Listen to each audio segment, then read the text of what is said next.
She said that when she was a teenager, she met a man. The man, she said, was a philanderer. He had a lot of women on his plate. While they were dating, there was also this older woman who was married, who was also on the man's neck. The lady's mom, she disapproved of the relationship. You know how young people are. So she continued with this relationship with this man, and then she got pregnant. The worst part about it is that the man wasn't really doing any serious work. He packed her things and she ran to her mother's house. Of course, the children are aware that their mother has been the one taking care of the responsibility in the house. I have somebody on the program today and we'll be discussing this issue.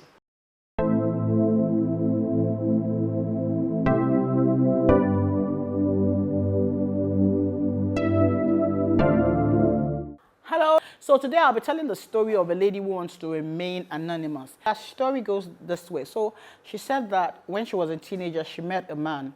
The man, she said, was a philanderer. He had a lot of women on his plate. And then while they were dating, there was also this older woman who was married, who was also on the man's neck. And, you know, this older woman would bully this young lady who was a teenager at that time. The man kept on telling the older lady that please leave her and all that. Now, in all this matter, the lady's mom, she disapproved of the relationship. You know how young people are.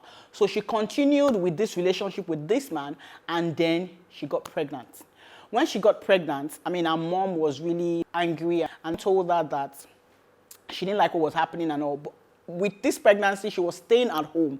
Her mom was already separated from her father. She came from a polygamous family. Her mom was staying separately from her father, and she was staying with her mom. So for her mom, it was a lot of stress. Why would you come home with, you know, with a pregnancy? Anyway, the mom accepted the pregnancy. She got a job as a teacher in a school, and she had a plan where the owner of the school would help her pay for the school fees of her child and deduct from her salary and all that. So she was doing all that.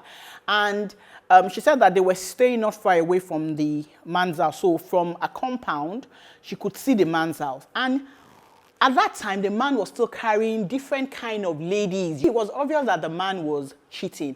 And, you know, she still kept on going to meet this man. And before she knew what was happening, she was pregnant for the second child.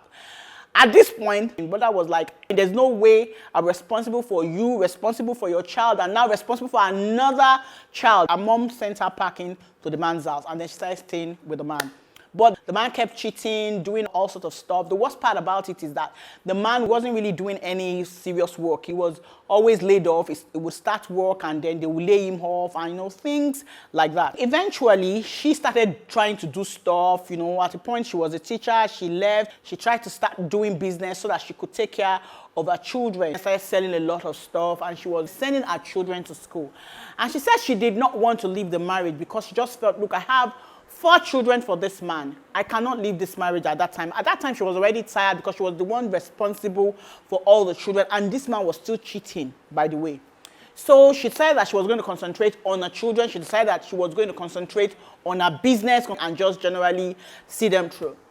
And then she said that while this business started growing, there was a point where she got a loan from one of this microfinance bank, and then she started a business where she opened a shop, and that was the money that she was using to feed her husband and feed her children and even send her children to school.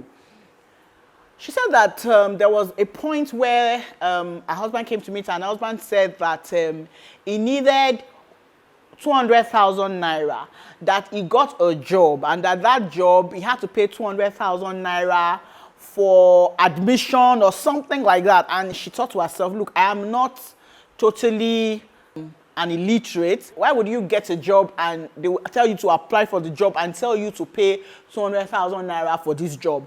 And then she felt, look, we have a son who is also a graduate who probably needs that job more than you do. So why don't we pay for this child to get this job that you are pursuing? But the man kept on, you know, saying, what is 200,000 naira? When I start to work, I'll give you back the money. You know, when the pestering was too much, she decided to go and take another loan and gave it to her husband because she felt, well, if he gets this job, I mean, all the stress of the responsibility will reduce on her. 3 weeks, she didn't say anything, and then she asked her husband, she was like, what's going on? And he was like, I'm still waiting for these people. They haven't gotten back to me yet. She was going on with her business. She said one day she needed a jotter. to record something for her business, that the one she was using in her shop was full. And so she knew that she had some notebooks where she kept them. And then she went to look for one. As she pulled the notebook out, there was this set of papers that fell down, and then she picked up the paper and she saw that paper, that it had been signed by her husband saying something about being initiated into something and that he was committed to bringing people, and she said she didn't understand what it was, and then she was like, initiation application kind of, and him saying that he was very committed and loyal to them. So she said for like 4 days, she didn't know what to do. She couldn't even ask her husband that what was this about. So what she did was that 4 days after, she confided in someone, and the person said, look, it looks as if your husband has joined the occult and stuff like that. So one day, the husband went out. Before the husband came out, she packed her things and she ran to her mother's house. She said before now, her children were even staying with her mom. So she was the only one really staying with her husband. So she went to her mother's house to stay. And then when her husband called her, she told her husband that she had moved. Her husband saw that she had picked some things and she had left. Now, she said the first thing first was her husband came to a shop and said, yeah, the freezer I bought for you in 20 years ago, I want to collect my freezer. And the man was used to doing that whenever they have any issue, the man will come and pick the tiniest thing, anything that the man has gotten for her. If it's a freezer, whatever, the man will come and pick it up. So the man came to her shop and the man was, shouting that he wanted to take his freezer and all that. She said she had to lock the shop and she ran away from there. And then there was a point where the man came to her mother's house, and when she saw the man, she quickly ran inside. The man was creating a scene outside, and that our children came outside and they were like, why are you shouting? Why are you always stressing this woman? Of course, the children are aware that their mother has been the one taking care of the responsibility in the house. So the children were like, she left your house and now you're still here causing a scene and all that. She said before she knew what was happening, the man threw something at her third son's high, and while that was happening, the first son just attacked the father, and the first son beat the father very well. So eventually people came and then they separated them and all that. And as she scolded her son, she was like, why did you do that? Yeah, you can't beat your father. It's a curse and things like that. But, the children didn't care any longer because they felt this man is not responsible, waiting a scene coming here, because the man attacked their grandma and kept on shouting and saying that you want your daughter to be like you. You never had a husband and you stay alone, and now you have taught your daughter to do the same. That's why she will pack her things and come to your house and you accept her. So, all that made the children very angry. But she scolded her children and said, no, you couldn't do that. And then they took the one that was injured to the hospital and things like that. Now, she's really worried. She said she knows that marriage is sacred, but she doesn't think she wants to go back to that relationship because she cannot even tell the man that, look, I saw this, because she fears for her life and she fears for her children's life. Then for her, she wasn't in love with the man any longer. That the love, with all this taking responsibility and the man doing all that he was doing, she was already tired of the relationship. So when she sent me a voice note, she wanted to know what to do. So the woman is confused. When I asked her, I was like, what kind of marriages you guys do? She said that they had a very big introduction, so it was traditional marriage. She's married to the man. She feels like she's committed to the man for life, but she's not enjoying her marriage, and she wants to know whether she should go back to the man and then confront him so that they can talk like two normal people in a relationship, or she just keeps staying with her mom in her mom's house. I have somebody on the program today and we'll be discussing this issue. On the program today, I have Reverend Olariwaju da Silva. Reverend Olariwaju da Silva is the Ministry Director of Every Home for Christ, Nigeria. Every Home for Christ is an evangelistic ministry that is committed to sharing the truth and love of Jesus to everyone. He's also a senior pastor with the Foursquare Gospel Church in Nigeria. Good afternoon, Reverend da Silva. Good afternoon. Okay, thank you very much for joining us on today's program. You have listened to the audio. So you have listened to our story today, and we would like to have your own contribution. So I know that you have said that you have only listened to one side of the story, and it would have been nice if we have the husband's perspective.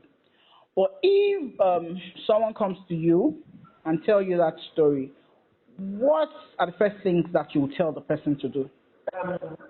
In the real sense of it, as a counselor, I have learned not to give instructions and directives very clearly like that.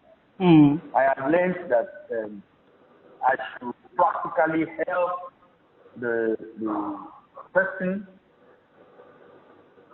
to do a proper assessment of what I call a diagnosis of the situation.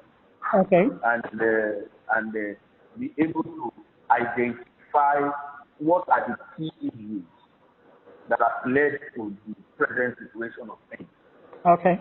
However, in this case, we are only listening to the lady who has presented the man who is supposed to be her husband as the one that is more or less like lazy,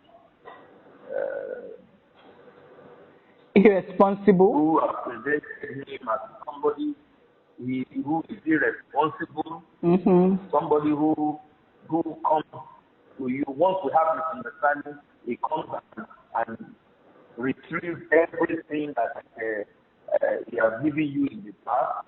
Okay. And that has come to you. He has presented him as somebody who is looking for shortcuts to become comfortable and wealthy all over again. Yeah. We have not had the privilege of listening to the man. I would have loved to listen to the man. But what I have picked from this situation, this story, is that number one, this lady had a child out of wedlock. I kept emphasizing the fact that I was young, I was a small girl. Yes. I mean, for me, I am seeing that as an excuse to explain why I am not supposed to be taking responsibility for my errors of the past or bad decisions I've taken in the past. Number one, you saw danger signals. There are danger signals that when a man or a woman sees before actual marriage. Okay. You should flee. Number one, you saw this man going out with another woman. You said, yes, I saw, and the woman was even coming to harass you. To harass you, yeah? The mother called you and said that this man is not the right person for you. This man is involved in immorality, going out with other women, even after you have had the first child out of wedlock. Yeah. And then from what she has said again, there were emotional abuse. The man will always compare her with animals, with all kinds of things. Emotional abuse. From ending arguments, constant dishonesty, immorality. It doesn't look like the man had a direction in life. All of these are danger signals that when you see before you embark on this relationship that's supposed to be a permanent relationship. There were red flags from the beginning. So those red flags, I mean, she could have, yeah. There were red flags. There were red flags that she have told her, please don't come here. And then let's even assume she was blinded by whatsoever. I don't want to call that wrong or not. But she was blinded. Her mother called attention to it. And she still went ahead. Okay. And you see, whatsoever a man or a woman sees before marriage, let me tell you, anything you see in a man or a woman before marriage will be magnified in the marriage. And those are the issues now. They will be magnified. You see somebody who is immoral, who is getting involved in adultery before marriage, and you say, no, once we marry, I will change. What to see somebody who is telling lies? Constantly telling lies. and you say, I don't want this between you. It's a lie. It will become magnified. It will become magnified. So, and those are the issues that they are seeing before marriage. Those are the issues that are happening now. The man is manifesting it, and I see a lot of confusion. The children are not living with them. They had the first child living in the mother's house. Yeah. And the second child living in the mother's house. It says, so I think of confusion and all kinds of things. I can see the man's house not too far from it. So why are you not living there? Okay. So what I just want to know now, okay, so at this point where she is in, she's gotten involved, with this man. She saw this red flags and she did not, at that time she didn't run away. Now things have reached the head. Now she's had to pack back to her mother's house. Do you think that that's the right step that she took? If I was talking to people who live in the same kingdom, the kingdom of God that I live in, yeah. Number one, I will remind them in Malachi chapter 2 verse 16 that God hates divorce. Yeah. I will remind them that God hates divorce. Then, secondly, I will also remind them that in Matthew chapter 19 verse 8 and 9, that Jesus told the people that Moses permitted you to divorce your wife because your heart. He says, but it was not this way from the beginning. Okay. God does not want divorce. Jesus emphasizes that he doesn't want divorce. So, when there are challenges, because you saw the rest, you keep put your head into it. When there are challenges, and challenges have gotten to a point where life is being threatened. Yeah. When it has gotten to the point where the life of the parties involved is being threatened, I will encourage separation. Okay. Separation with counseling. Separation with counseling. Of course, separation that goes along with counseling. You have seen the man. This man, if you need to come without some partner, if you want to continue this marriage, this man is not going to change. The only thing that can transform a man, the only thing that can transform a man, that can change a man, is when it comes to God. Or there is a major thing that happens to him that leads to a radical change of mind. Okay. Maybe the man is going on a visit to his girlfriend, and somebody has warned him, and on his way he got involved in an accident, and he was in the hospital for several months. Yeah.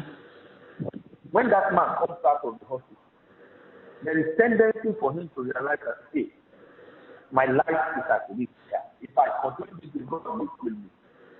Whether it comes to Christ or not, that might be that. But how lasting that is another story. But you see, when a man comes to Christ, his relationship with God will impact. Mind what I use, mind the language I use. It improves a better relationship with God will impact his marital relationship. Okay. It is supposed to be, because the Bible says that we are the light of the world. Yeah. So his relationship with God, his new found relationship with God, will help him change him. But he has to go through the steps. Somebody has to help him. Because when he becomes born again, he becomes transformed, it is his spirit that is converted. There is a sudden transformation in his spirit. But you see, his soul that includes his emotion, that includes his intellect, that includes his mind, needs to be helped to grow. And that's where I talk about the aspect of separation with counseling. Okay. With counseling, with knowledge. So I will encourage this person. Please, your life, if you are, she has also. Okay. Okay. Thank you very much. Thank you very much. So, what I have picked out from here now, because I mean, not everyone that is a Christian. Some people are Muslim and stuff like that. But I think the general thing that I can pick out from what you've said is that, yes, marriage is sacred, and if I mean we have these issues, especially these kind of life-threatening issues, there should be something called separation with counseling. Separation that you separate, but then you go in for counseling so that you can know whether you want to go ahead or whether it's better you just everybody goes on their own. I'm a broken home. Yeah. And it has taken God, I can tell you for free, it has taken God for me to survive.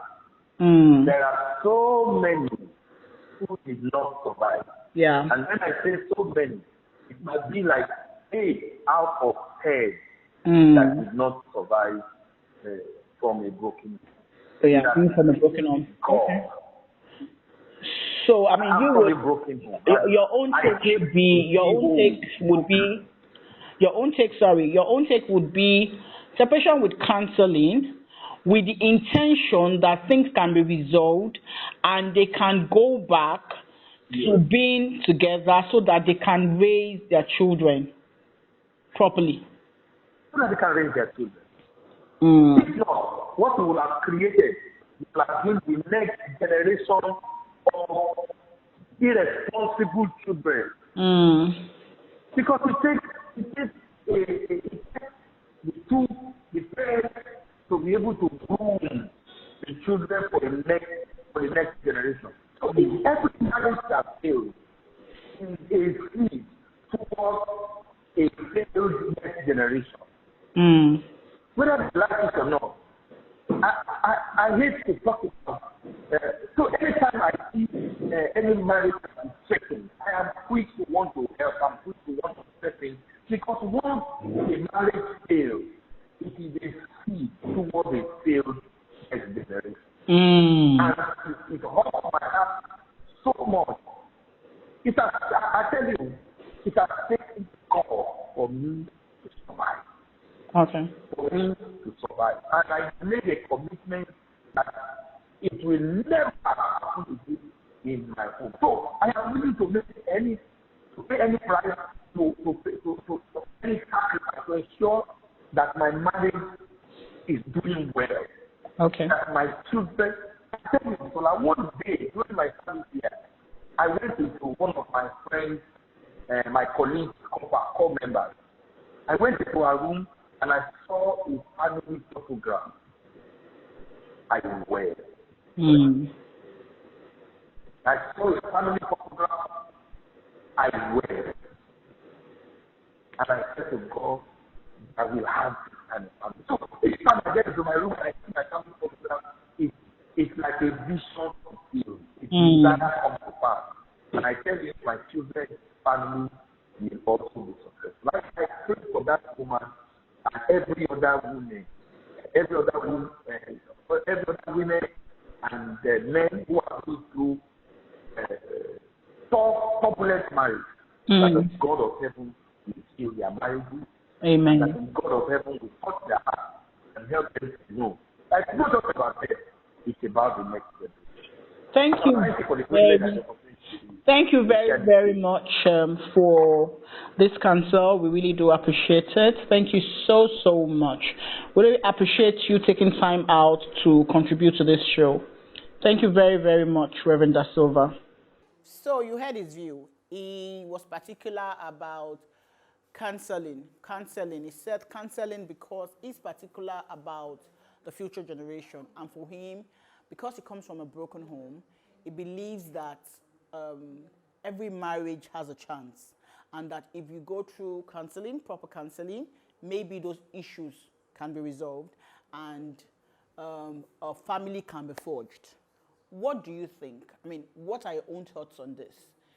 With all the stories that we have told about this lady, do you think that counseling is the way to go? Or do you think that she just stay put in her mother's house? Or do you think that she should go back to her husband's house? What is your take? We'll meet in the comment section and we'll discuss this. Till next time when we come your way again, my name remains Busola dele-davids. Before you leave, please don't forget to subscribe, like, comment, and share. Thank you.